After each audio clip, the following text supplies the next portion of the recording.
نحمده ونصلي ونسلم على رسوله الكريم أما بعد فأعوذ بالله من الشيطان الرجيم بسم الله الرحمن الرحيم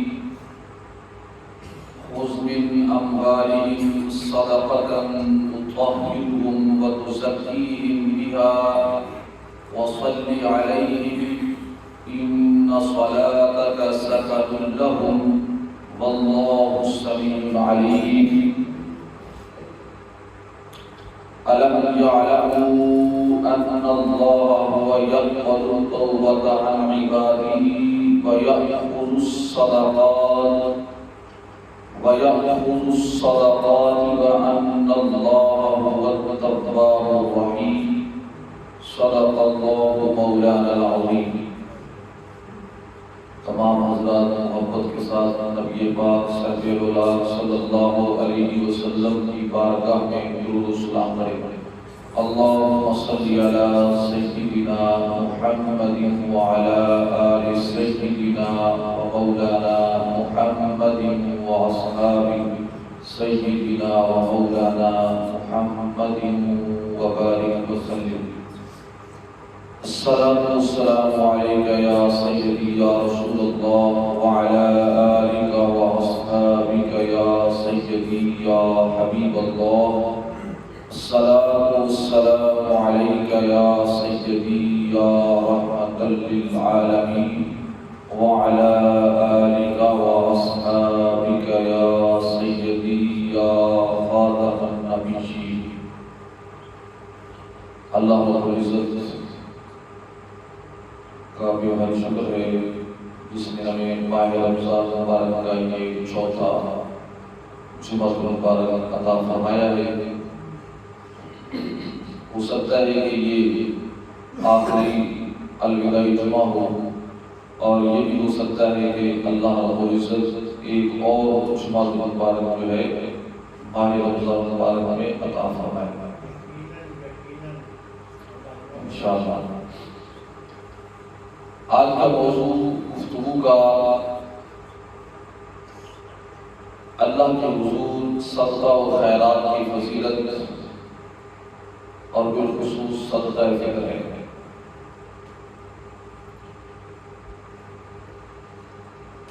جس طرح اللہ رب العزت نے ہمیں پاک کرنے کے لیے ہمارے اوپر ہر روز 5 وقت نماز ادا کرنا فرض فرمائی ہے تاکہ ہم پاک ہو جائیں گناہوں کی آلودگی سے، نجاست سے۔ اسی طرح اللہ رب العزت نے ہماری پاکیزگی کے لیے، ہماری طہارت کے لیے ہمارے اوپر ہمارے مال میں سے زکوٰۃ ادا کرنا فرض فرمایا ہے۔ یہ بات یاد رکھیں کہ دین اسلام ایک ایسا دین ہے جو پاکیزگی کا دین ہے۔ اللہ رب العزت خود بھی پاک ہے اور وہ اپنے بندوں کو پاک کرنا چاہتا ہے، اور وہ چاہتا ہے کہ اس کے پاکیزہ بندے ہی اس کی بارگاہ میں آئے، ہر طرح کی نجاستوں سے پاک ہو۔ اور دنیا میں سب سے بڑی نجاست شرک کی نجاست ہے۔ قرآن مجید میں اللہ پاک نے ارشاد فرمایا انما المشرکون نجس فلا یقربوا المسجد الحرام۔ فرمایا کہ بے شک مشرک پلید ہیں، انہیں مسجد حرام کے قریب نہ آنے دیں۔ تو پتہ چلا کہ شرک سب سے بڑی نجاست ہے۔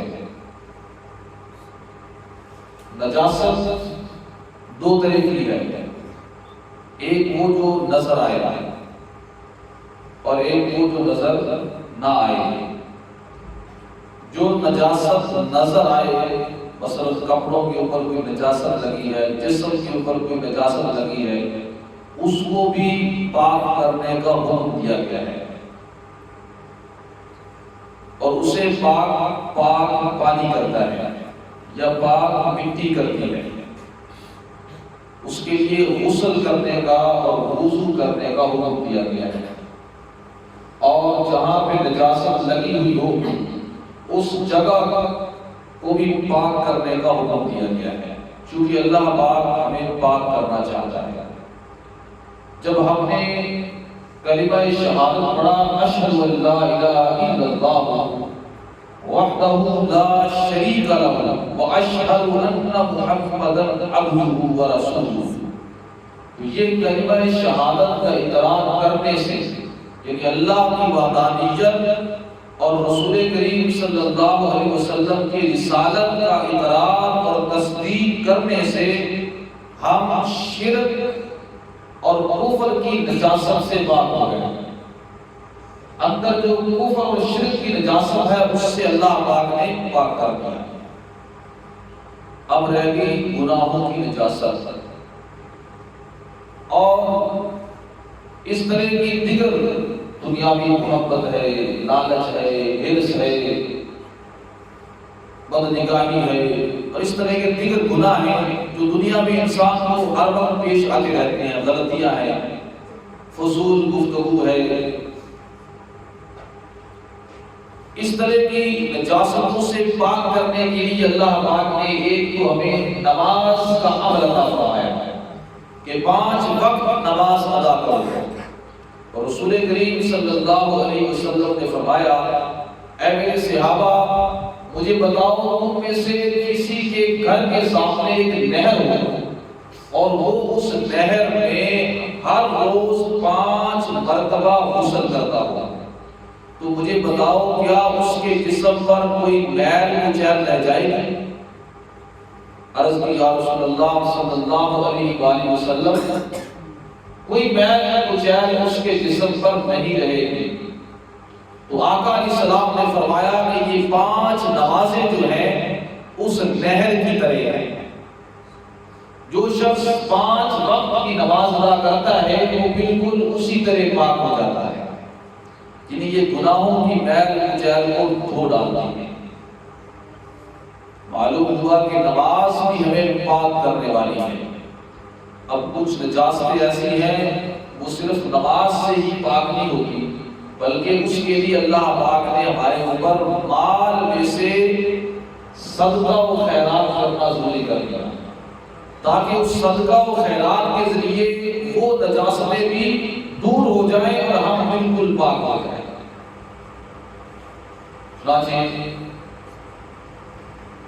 بخل کی نجاست، بخل کہتے ہیں کنجوسی، مال کی محبت کی نجاست،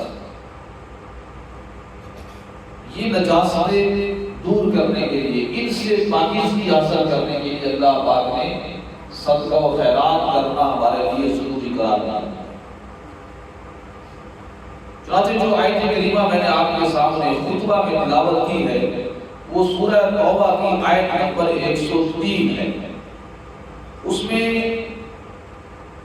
اس آیت کریمہ کے پس منظر میں ایک واقعہ موجود ہے، اور وہ واقعہ یہ ہے کہ جب رسول خدا صلی اللہ علیہ وآلہ وسلم غزوہ تبوک پر تشریف لے گئے تو کچھ لوگ اس غزوہ میں جان بوجھ کر نہیں گئے تھے، منافقین، اور کچھ ایسے مخلص مسلمان بھی تھے جو سستی کی وجہ سے یا غفلت کی وجہ سے نہیں جا سکے، اور ان میں سے 3 کا واقعہ، 3 مسلمان مخلص صحابی جو محض اپنی سستی یا غفلت کی وجہ سے کہہ رہے ہیں کہ غزوہ میں نہیں جا سکے۔ جب آقا علیہ السلام واپس تشریف لائے تو لوگ آئے، منافق بھی آئے اور دیگر لوگ آئے، اور انہوں نے آ کر عذر پیش کیے، بہانے لگائے۔ ہر ایک نے میری بکری بیمار کی، جیسے لوگ کہتے ہیں میرے کپڑے خراب ہیں، نماز نہیں پڑھ سکتا، فلاں فلاں، اس طرح کے بہانے ہزار ہوتے ہیں۔ جب کام کرنا نہ ہو تو ہمارے لیے اللہ کی بارگاہ میں معافی مانگ رہے تھے، تو آقا علیہ السلام کی بارگاہ میں آ رہے تھے اور آقا علیہ السلام ان کے لیے معافی مانگ رہے تھے اور انہیں معاف کر رہے تھے۔ 3 آدمی ایسے تھے انہوں نے یہ تہیہ کر لیا کہ ہم نے جھوٹ نہیں بولنا، ہم کسی بادشاہ کی بارگاہ میں نہیں جا رہے ہیں، ہم کسی دنیا کے حاکم کی بارگاہ میں نہیں جا رہے ہیں کہ جسے ظاہر کا تو پتہ ہو اور اندر کا علم نہ ہو. ہم اللہ کے رسول صلی اللہ علیہ وآلہ وسلم کی بارگاہ میں جا رہے ہیں. اگر ہم بظاہر ان منافقین کی طرح اللہ کے نبی کو راضی کر بھی لیں گے تو اللہ پاک خود اپنے حبیب کو بتا دے گا اور وہ ایسا ناراض کرے گا کہ پھر راضی ہوگی. اس لیے انہوں نے تحیہ کیا کہ ہم نے سچ بولنا ہے. تو ان تینوں نے سچ بولا. یا رسول اللہ بس آپ نہیں جا سکے سستی اور غفلت کی وجہ سے. تو اللہ پاک نے ان کا معاملہ، آقا علیہ السلام نے ان کا معاملہ اللہ کے سپرد کر دیا اور فرمایا کہ تمہارا معاملہ اللہ کے سپرد ہے. پھر وہ 40 دن تک یا 50 دن تک ان کی توبہ قبول نہیں ہوئی اور وہ اللہ کی بارگاہ میں روتے رہے. اتنا روئے کہ اللہ کی بارگاہ میں توبہ کرتے رہے، روتے رہے، اور معاملہ یہاں تک پہنچا کہ اللہ کے رسول صلی اللہ علیہ وسلم نے اپنے دوسرے غلاموں کو حکم دے دیا تھا کہ وہ ان سے ملاقات بھی نہ کرے اور ان کی سلام کا جواب بھی نہ دے. سخت ناراض ہوئے اور ان کی بیویوں کو بھی ان سے علیحدہ رہنے کا حکم دے دیا تھا. یعنی حالات ایسے ہو گئے تھے کہ ان کے لیے مدینہ کی سرزمین گویا تنگ ہو گئی تھی. زمین اپنی وسعت کے باوجود ان کے لیے بالکل تنگ ہو کر رہ گئی تھی. جب 50 دن گزر گئے تو اللہ پاک نے سورہ توبہ کے اندر ان کی توبہ کی قبولیت کا ذکر فرمایا اور اس سورت کا نام بھی سورہ توبہ ہے.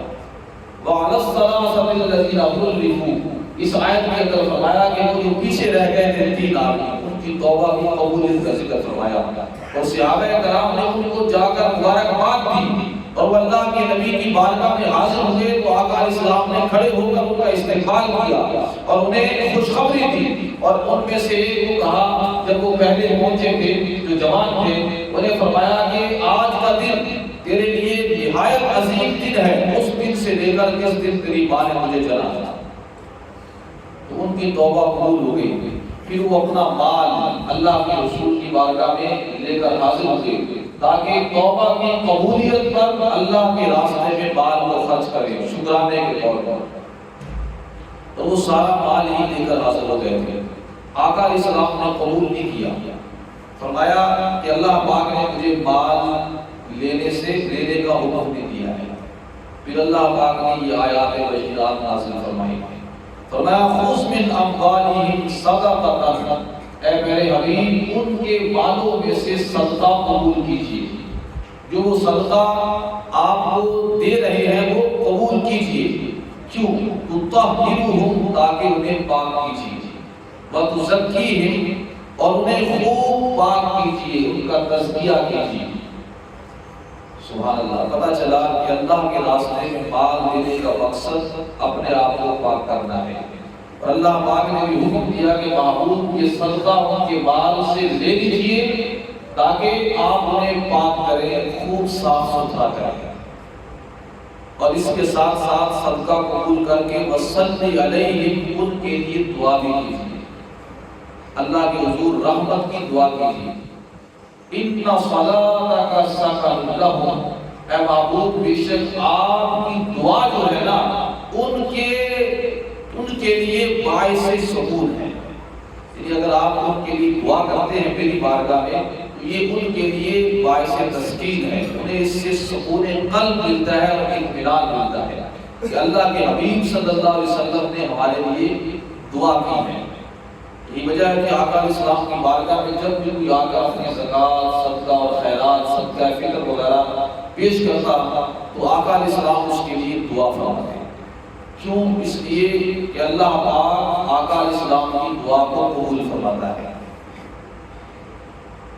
مثال کے طور پہ ایک صحابی آئے، انہوں نے صدقہ اپنا پیش کیا آقا علیہ السلام کو، تو آپ نے دعا فرمائی اللہم صلی علی آل ابی اوفا، کہ اے اللہ آل ابی اوفا بھی رحمت نازل فرما. اسی طرح ایک عورت آئی اور اس نے صدقہ پیش کیا اور عرض کیا رسول اللہ میرے لیے اور میرے شوہر کے لیے دعا کیجیے. تو آپ نے اس کے لیے دعا فرمائی صلی اللہ علیہ وعلی وسلم کہ اللہ پاک تیرے اوپر اور تیرے شوہر کے اوپر رحمت نازل فرمائے. روایت میں آتا ہے کہ آقا علیہ السلام جس شخص کے لیے دعا فرما دیتے تھے وہ دعا ایسی دعا ہوتی تھی کہ وہ نہ صرف جس کے لیے دعا فرماتے تھے اسے پہنچتی تھی بلکہ اس کی اولاد کو بھی پہنچتی اور اس کی اولاد کو بھی پہنچتی تھی، یعنی کئی نسلوں تک اس دعا کا اثر پہنچتا تھا۔ اللہ پاک نے اس لیے فرمایا کہ معبود ان کے لیے میری بارگاہ میں دعا بھی کیجیے اور آپ کا دعا کرنا ان کے لیے سکون قلب کا ذریعہ ہے۔ واللہ سمیع علیم، بے شک اللہ پاک ہی کو دعاؤں کو سننے والا ہے اور اللہ ہی خوب جاننے والا ہے کہ اس نے کس کی دعا کو سننا ہے اور کس کے لیے دعا کریں گے اس کو سننا ہے۔ الم یعلموا ان اللہ هو یقبل التوبہ، فرمایا معبود کیا وہ یہ نہیں جانتے کہ اللہ ہی توبہ قبول کرنے والا ہے؟ جب گناہ ہو جائے تو اللہ ہی توبہ قبول کرنے والا ہے۔ قرآن مجید میں اللہ پاک نے توبہ اور صدقہ و خیرات اس پر بڑا زور دیا ہے، کیونکہ توبہ بندے کو پاک کر دیتی ہے، گناہوں کو مٹا دیتی ہے، اور صدقہ بھی گناہوں کو مٹا دیتا ہے۔ فرمایا کہ معبود کیا وہ نہیں جانتے کہ اللہ ہی توبہ قبول کرنے والا ہے اپنے بندوں کی، وَيَأْخُذُ الصَّدَقَاتِ، اور صدقہ بھی وہی قبول کرنے والا ہے، صدقہ بھی وہی دینے والا ہے۔ وَأَنَّ اللَّهَ هُوَ التَّوَّابُ الرَّحِيمُ، بے شک اللہ بہت زیادہ توبہ قبول کرنے والا ہے اور بہت زیادہ رحم کرنے والا ہے۔ پتہ چلا کہ توبہ بھی اللہ قبول کرتا ہے اور صدقہ و خیرات بھی اللہ قبول کرتا ہے۔ اسے بات میں ہے کہ جب کوئی شخص اللہ کے راستے میں مال خرچ کرتا ہے وہ مال ڈائریکٹ اس سوالی کے ہاتھ میں جانے سے پہلے اللہ کے ہاتھ میں جاتا ہے، جیسا اس کی شان ہے۔ اللہ کے ہاتھ کا مطلب جیسا اس کی شان ہے، سمجھانے کے لیے آقا علیہ السلام نے فرمایا کہ وہ پہلے اللہ کے ہاتھ میں جاتا ہے اور اللہ اسے بڑھاتا رہتا ہے اور اسے دگنا اسے پالتا رہتا ہے۔ جسے بات میں آقا علیہ السلام نے مثال دے کر فرمایا کہ جیسے تم میں سے کوئی شخص اپنی بکری کے بچے کو پالتا ہے، اللہ بھی اس صدقہ کو ایسے پالتا رہتا ہے۔ بس تم میں سے کوئی شخص ایک کھجور اللہ کے راستے میں دیتا ہے تو وہ اللہ کے دائیں ہاتھ میں جاتی ہے جیسا اس کی شان ہے، اور وہ اسے بڑھاتا رہتا ہے اور وہ بہت پہاڑ کے برابر کر دیتا ہے۔ ہم ایک کھجور دیتے ہیں اور وہ اسے بڑھا کر بہت پہاڑ کے برابر بنا دیتا ہے۔ تو عزیزان گرامی قدر، جب ہم دے ہی اس کو رہے ہیں جس نے ہمیں عطا فرمایا ہے تو پھر عطا بھی اس نے خود ہی کیا ہے اور خرچ اس کے بندوں پہ کر رہے ہیں، اور وہ بندے کے ساتھ اتنی محبت کرتا ہے کہ وہ یہ فرما رہا ہے کہ میرے ہاتھ میں آ رہا ہے اور میں اسے بڑھا رہا ہوں اور قیامت کے دن دگنا کر کے واپس لوٹاؤں گا۔ عزیزان گرامی قدر، اسی طرح سورۃ البقرہ کے اندر اللہ رب العزت نے ایک مثال کے ذریعے سمجھایا کہ اللہ کے راستے میں جو مال خرچ کیا جاتا ہے خواہ وہ کم ہو یا زیادہ ہو، بس وہاں خلوص نیت چاہیے، دل کے اندر اللہ کو راضی کرنے کی نیت چاہیے۔ تو اس کے اندر اللہ پاک نے آیت نمبر 261 میں فرمایا کہ جو لوگ اللہ کے راستے میں اپنا مال خرچ کرتے ہیں اس کی مثال اس دانے کی ہے جو زمین پہ بویا جاتا ہے، پھر اس سے ایک خوشہ نکلتا ہے اور پھر 7 خوشے اور اس پہ دانے ہوتے ہیں، پھر ہر خوشے میں 100 دانے ہوتے ہیں، یعنی 700 گنا تک، اور کسی کے لیے اللہ پاک چاہتا ہے تو اس سے بھی زیادہ بڑھا دیتا ہے۔ اگر انسان خلوص نیت سے ایک درہم، 1 روپے بھی اللہ کے راستے میں خرچ کرتا ہے تو گویا وہ 700 گنا اللہ پاک اس کا اجر عطا فرماتا ہے، اور جس کی نیت اور زیادہ درست ہو اللہ کے لیے اللہ اس کا اور بھی بڑھا دیتا ہے۔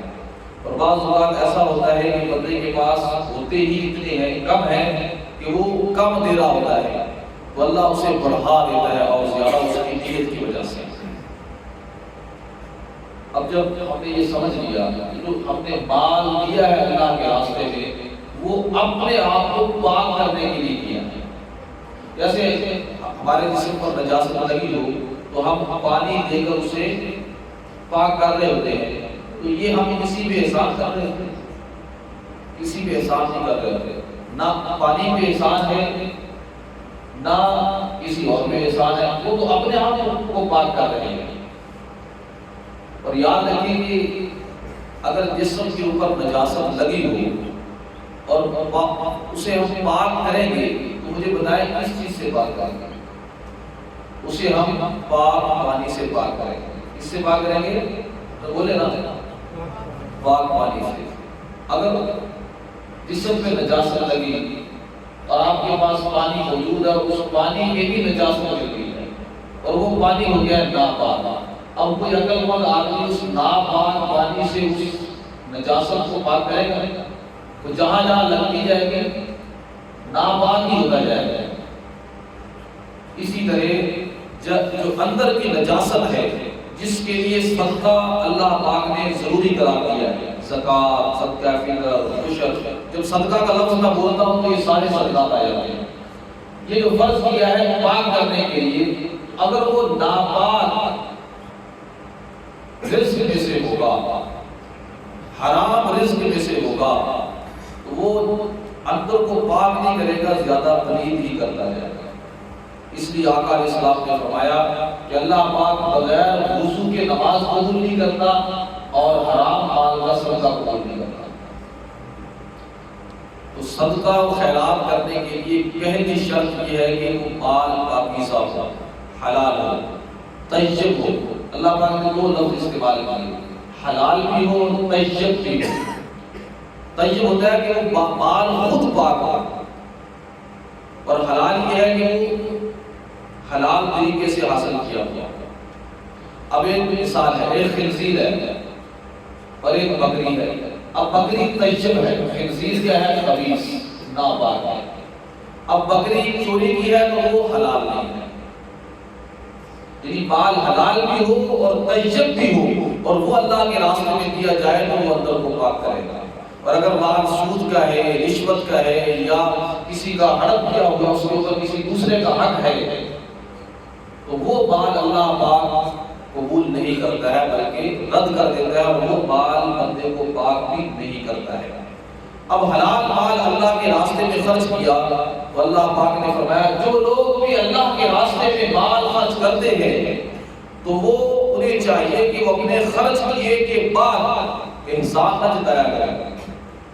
جس کو مال دیا ہے اس کے اوپر ہی جو ہے احسان کر رہا ہے، میں نے اس کو مال دیا ہے، اس کو صدقہ دیا، کل کو اس کے سامنے کہہ دیا جائے کہ میں نے تو مثال کے طور پہ غریب آدمی کو صدقہ دیا، کل کو وہ امیر ہو گیا، اب اس کے سامنے کہہ رہے کل تک میں یہی وہ آدمی ہے جس کو ہم صدقہ دیتے تھے، اس کے سامنے احسان دلانے کے لیے یا تکلیف دینے کے لیے کوئی شخص کہہ رہا ہو تو فرمایا نہیں، اللہ کے راستے میں خرچ کرو اور نہ تو اس کے بعد احسان جتاؤ اور نہ ہی تکلیف دو کسی قسم کی۔ تو جو لوگ ایسا کرتے ہیں تو ان کا اجر پھر اللہ کے پاس موجود ہے، قیامت کے دن نہ انہیں غم ہوگا اور نہ ہی کسی قسم کا خوف ہوگا۔ اور جو لوگوں کو تکلیف دیتے ہیں خرچ کرنے کے بعد، تو فرمایا اس خرچ سے تو بہتر ہے کہ بندہ خرچ نہ ہی کرے۔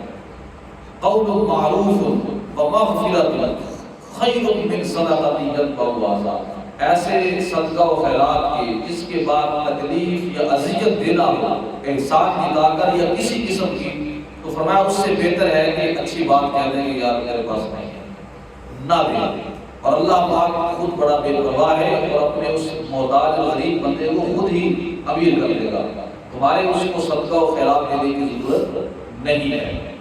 پھر اللہ پاک نے فرمایا ایمان والو اپنے صدقات اور خیرات کو ضائع نہ کیا کرو، احسان جتا کر، یہ دوبارہ اگلی آیت ہے، اور تکلیف دے کر اس شخص کی طرح جو محض لوگوں کو دکھانے کے لیے اللہ کے راستے میں خرچ کرتا ہے۔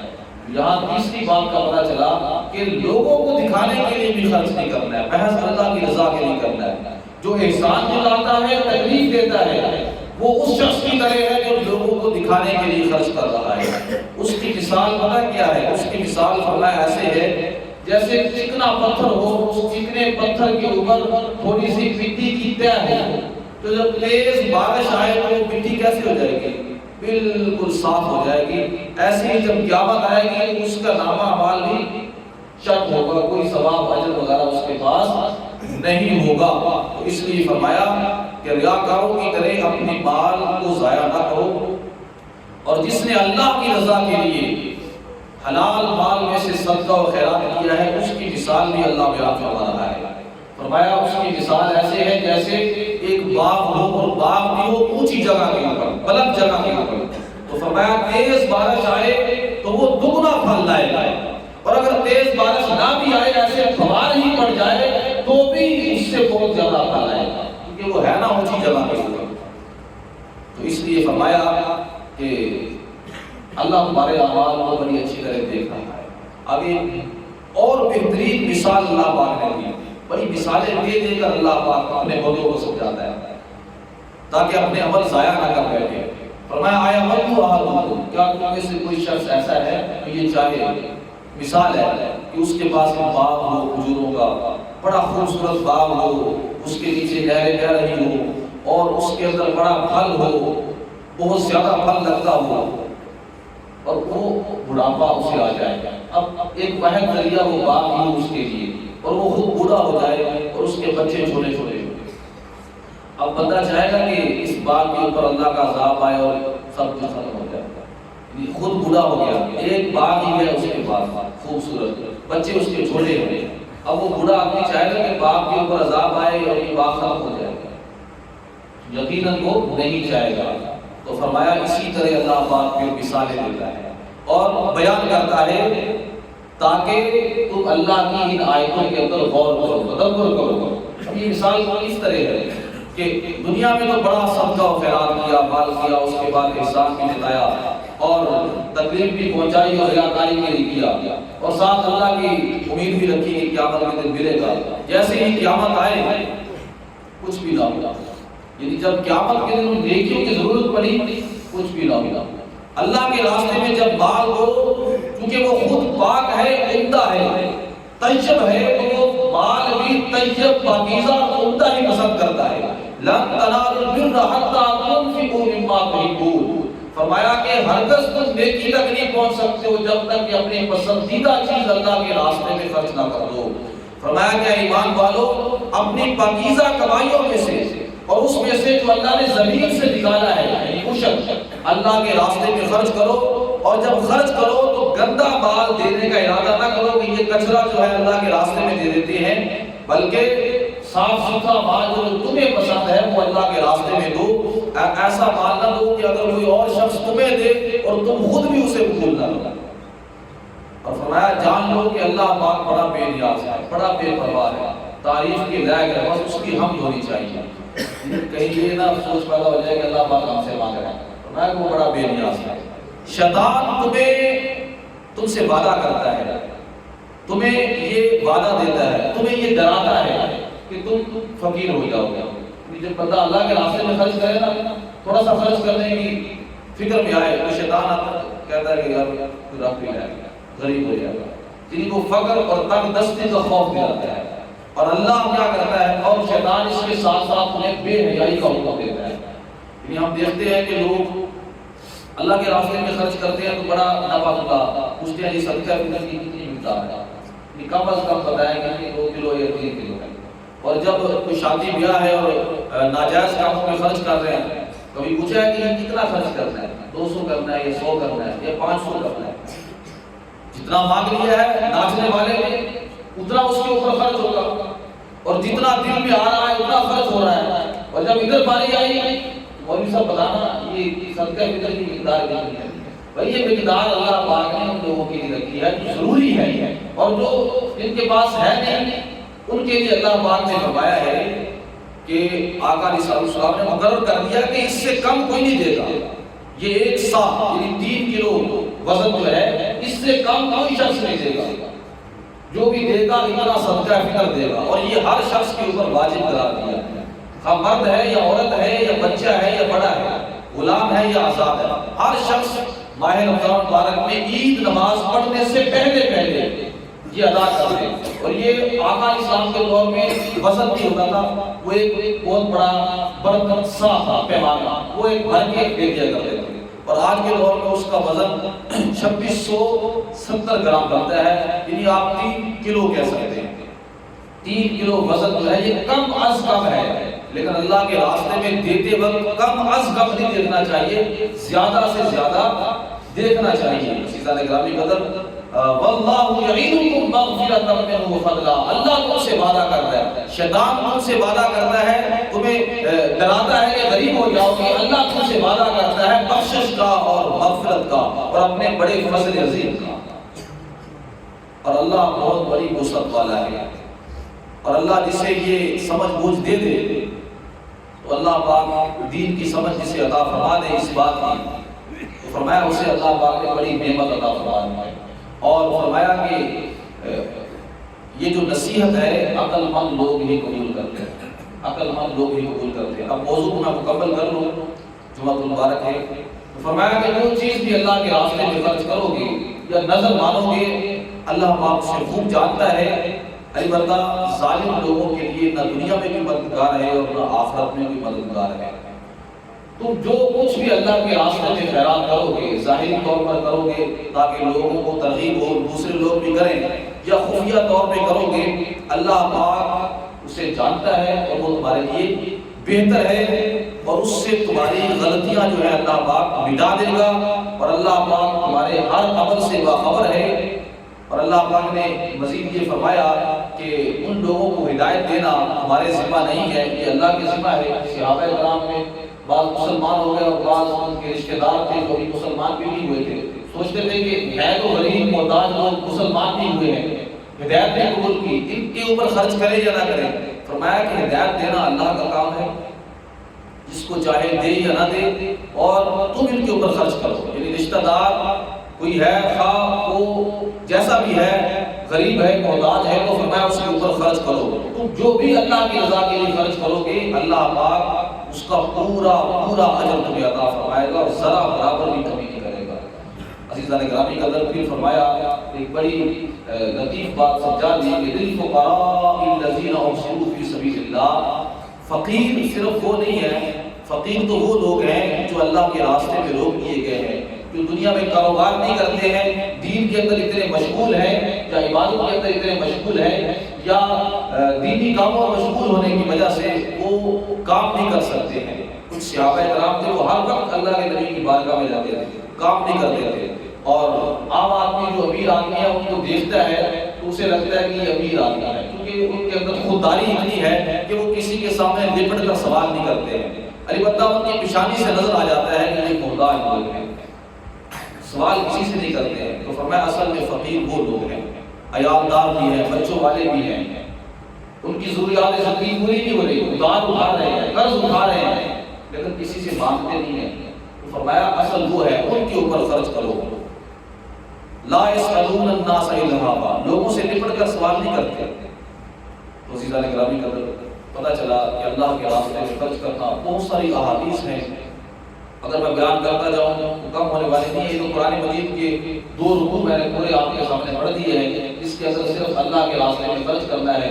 اور یاد رکھیں کہ صدقہ فطر جو ہے یہ 3 کلو گندم کم از کم ہونی چاہیے ایک شخص کی طرف سے، اور پاکستانی پیسے دینے ہیں تو 300 روپے ایک فرد کی طرف سے ہونے چاہیے، اور جس کو اللہ پاک نے زیادہ عطا فرمایا یہ کم از کم ہے، وہ زیادہ ہی اللہ کے راستے میں دے، اور اللہ پاک اس سے زیادہ عطا فرمانے والا ہے، اور یہ جتنا جلدی ہو سکے عطا دے دے تاکہ غریب لوگ عید کی خوشیوں میں شامل ہوں، ورنہ عید پڑھنے سے پہلے تو ضرور ادا کرنا ہے۔